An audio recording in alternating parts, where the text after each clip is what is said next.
چه شبی است امشب خدایا، این بنده تو هیچگاه اینقدر بیتاب نبوده است.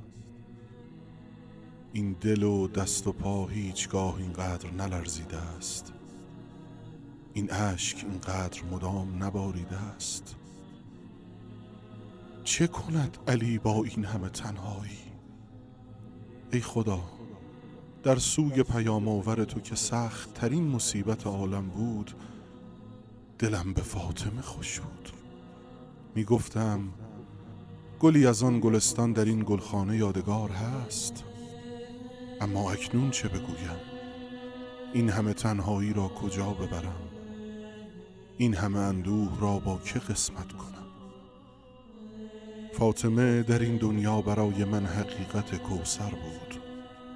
با وجود او تشنگی، گرسنگی، سختی، جراحت، کسالت و خستگی به راستی معنا نداشت.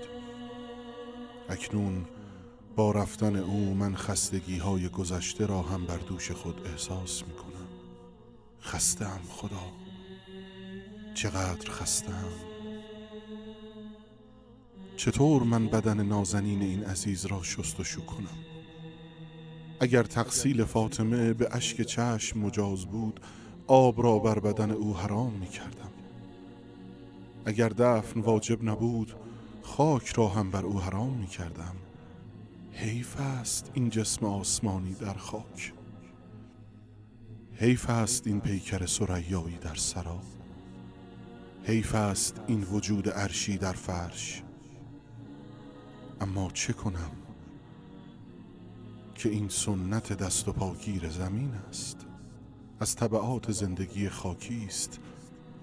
پس آب بریز اسما. کاش آبی بود که آتش این دل سوخته را خاموش می کرد. ای اشک بیا، بیا که اینجاست جای گریستن. فرشتگان که به قدر من فاطمه را نمی شناسند، به اندازه من با فاطمه دوست نبودند، مثل من دل در گرو عشق فاطمه نداشتند، زجه می زنند، مویه می کنند. تو سزاوارتری برای گریستن ای علی که فاطمه تو بوده است. ای وای، ای وای، این تورم بازو از چیست؟ این همان حکایت جگرسوز تازیانه و بازوست. خلایق باید سجده کنند به این همه حلم، به این همه صبوری. فاطمه، گفتی بدنت را از روی لباس بشویم.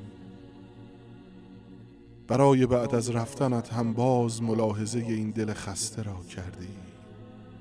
نازنین، چشم اگر کبودی را نبیند، دست که التهاب و تورم را لمس می کند.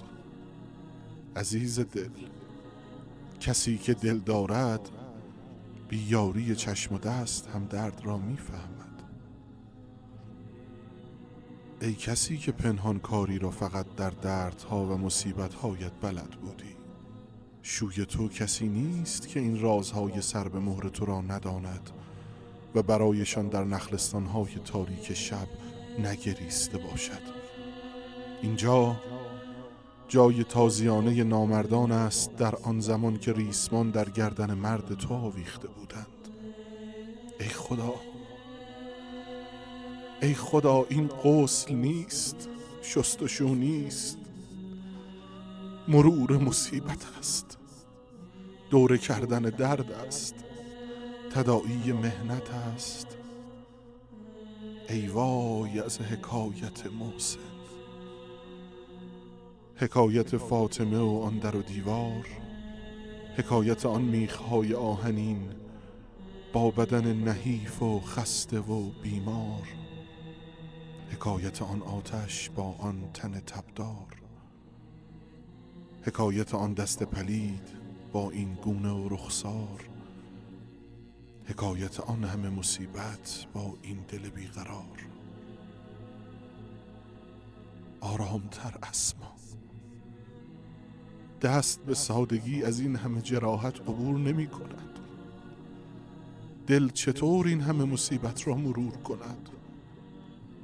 چه صبری داشتی تو ای فاطمه و چه صبری داری تو ای خدای فاطمه.